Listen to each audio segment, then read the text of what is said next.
MGB 13 OIC Regional Director, Engineer Larry M. Herades, at sa mga Division Chiefs at empleyado ng MGB 13 na patuloy sa paghahatid ng serbisyo publiko at pagpapatupad ng responsableng pagmimina.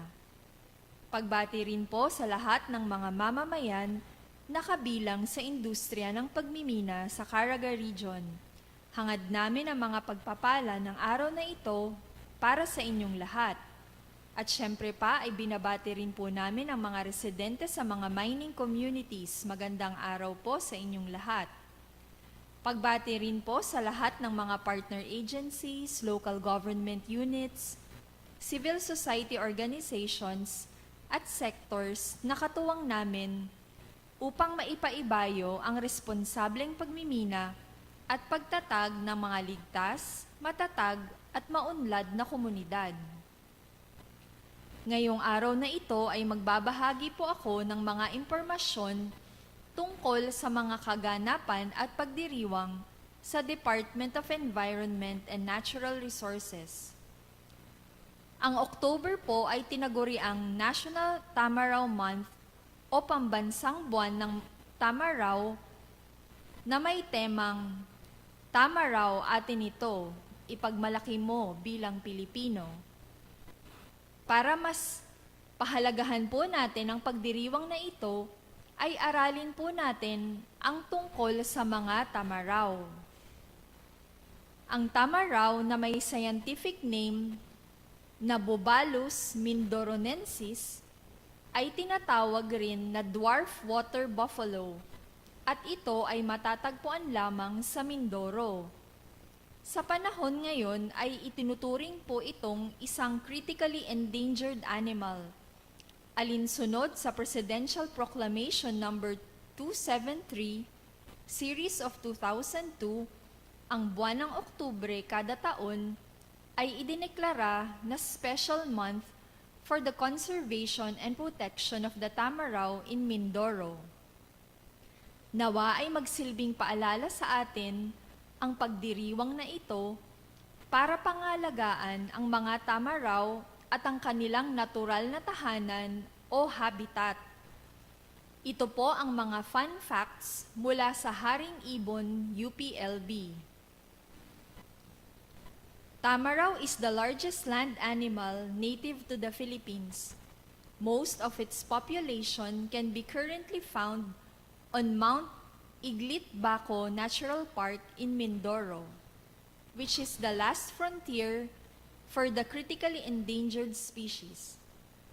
According to Mindoro Biodiversity Conservation Foundation, the 2019 population of tamaraw is around 480, which is lower compared to the 523 population count in the year 2018.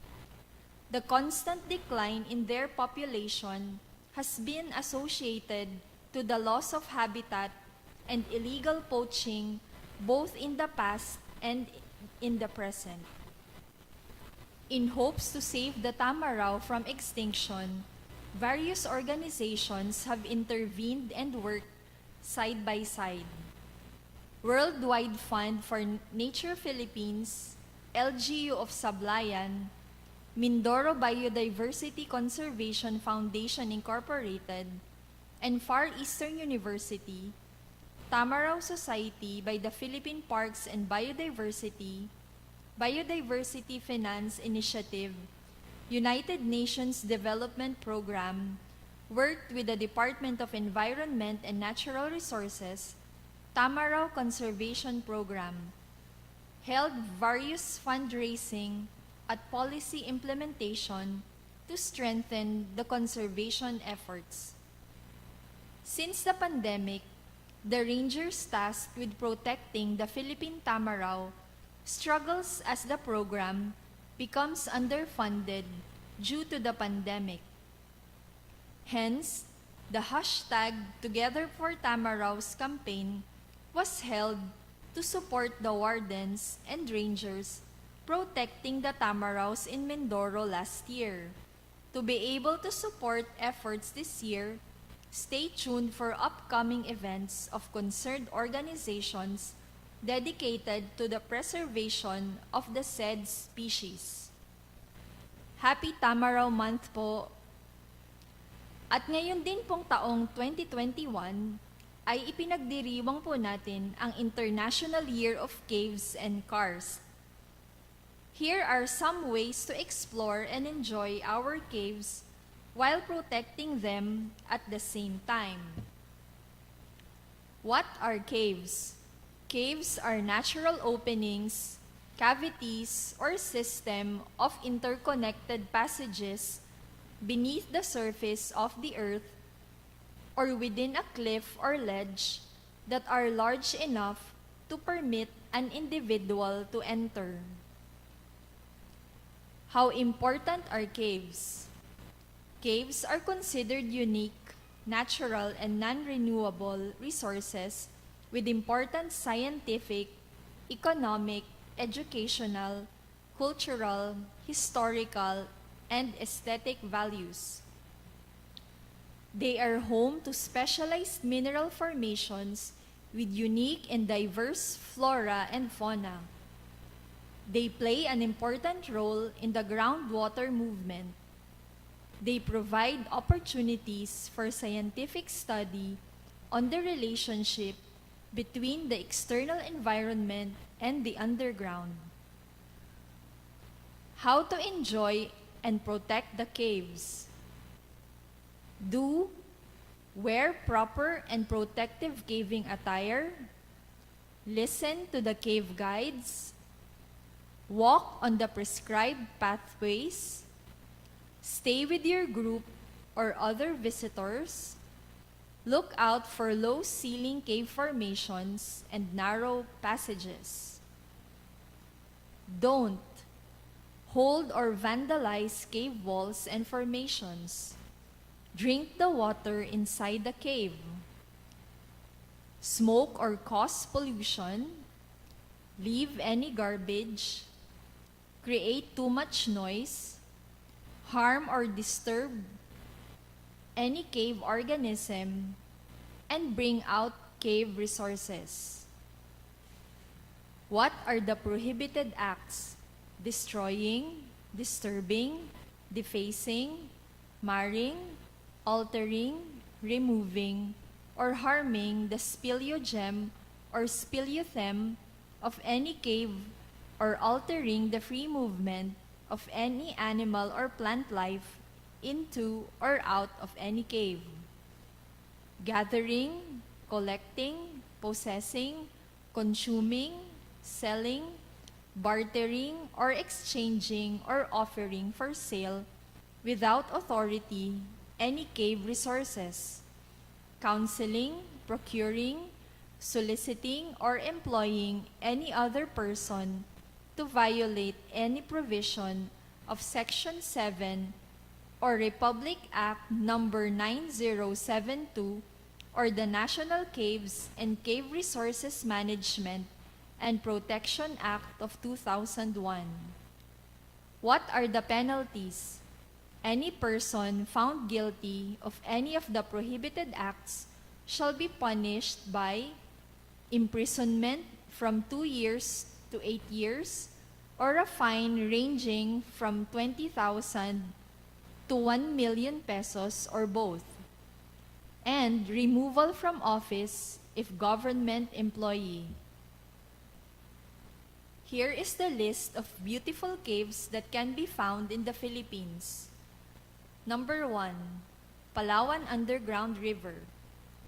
Palawan Underground River, also called St. Paul Underground River, is the Philippines' most famous cave.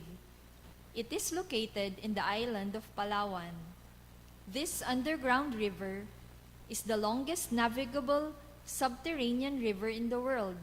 It is also the third deepest cave in the Philippines. Actually, this river is included in the new list of 7 wonders of nature. Puerto Princesa Subterranean River National Park encompasses one of the world's most impressive cave systems, featuring spectacular limestone karst landscapes. pristine natural beauty, and intact old-growth forests and distinctive wildlife. The property, comprising an area of approximately 22,202 hectares, contains an 8.2-kilometer-long underground river. This beautiful river is one of the central tourist attractions in this country because of the breathtaking views inside.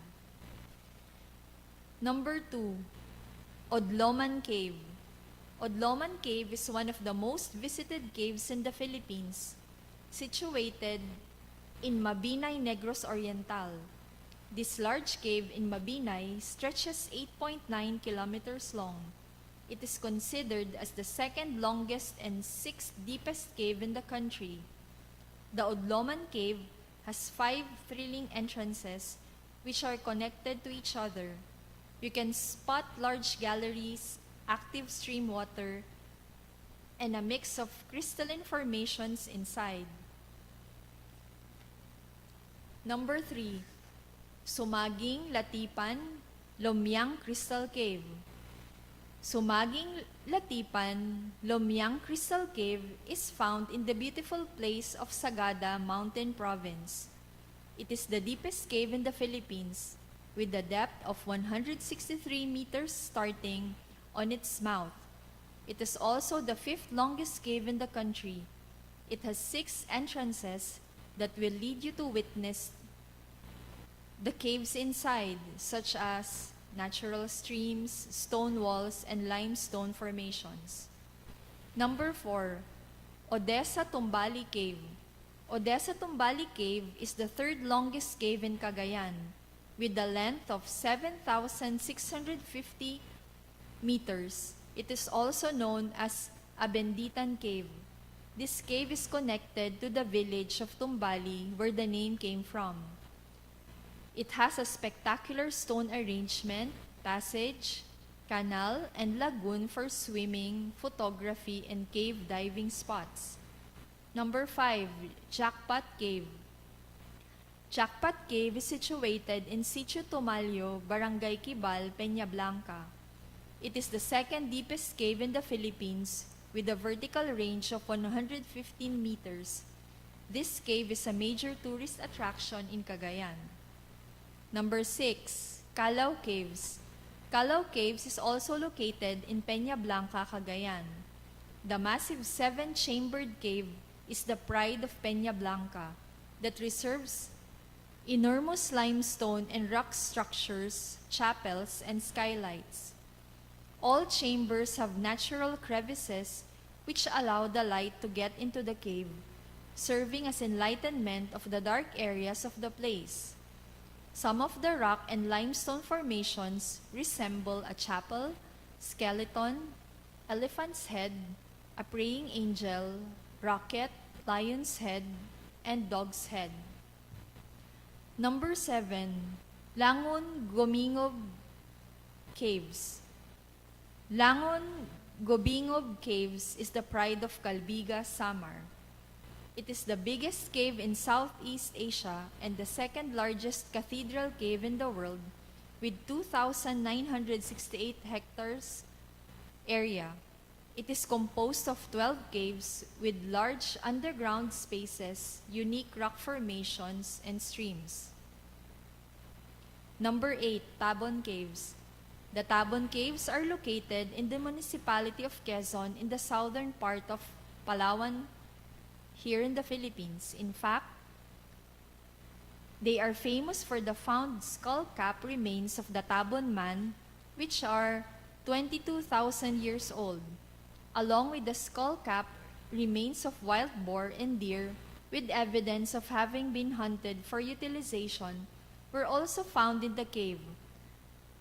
The cave is alleged to be 500,000 years old and has been inhabited for almost 50,000 years.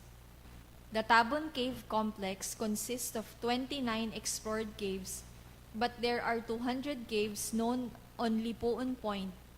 They are maintained and managed by the National Museum.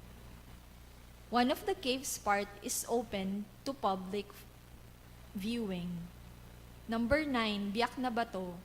Biak na Bato is a significant place during the Philippine Revolution. It is a big split rock which was a mountain hideout of the revolutionary forces during the Spanish regime. It is located in San Miguel, Bulacan. The park has challenging rock formations.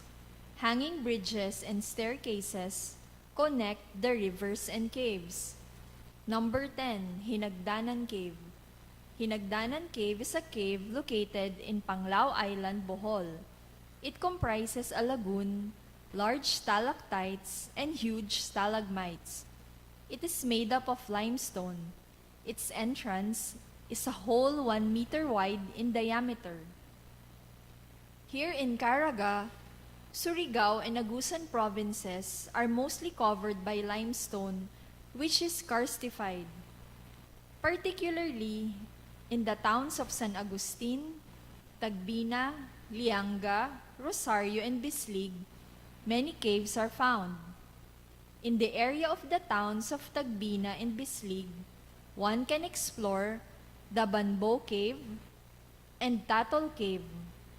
Some of the most frequently visited caves in the region are Buena Vista Cave and Silop Cave in Surigao City, Surigao del Norte, and Libas Cave in Habonga, Agusan del Norte. Kaya naman po, pangalagaan natin ang mga magagandang tanawin at likas na yaman ng ating rehiyon para sa mga susunod pang mga henerasyon. At dyan po nagtatapos ang ating programa. Kung mayroon po kayong mga issues at concerns, maaari po kayong magpadala ng email sa region13@mgb.gov.ph.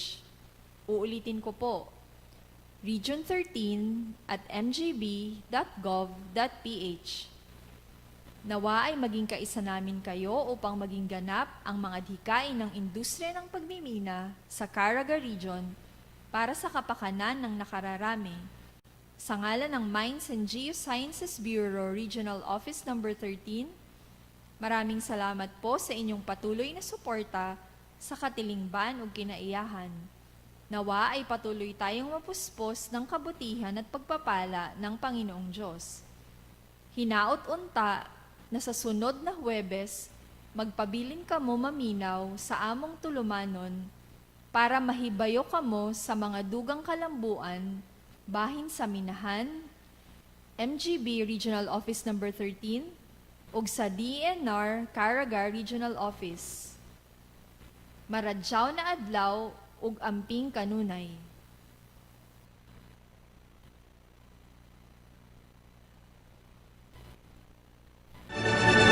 RPN Radio Philippines Network, Radyo Ronda DXKS Surigao, member kapisanan ng mga broadcaster ng Pilipinas. Habang tumutunog ang gitara sa akin, makinig ka sana. Dumoble pa ang problema na sobra sa isang dosena. Kahit na stress ko ang tusawa, all night lang. Kahit na abot langit ang labada,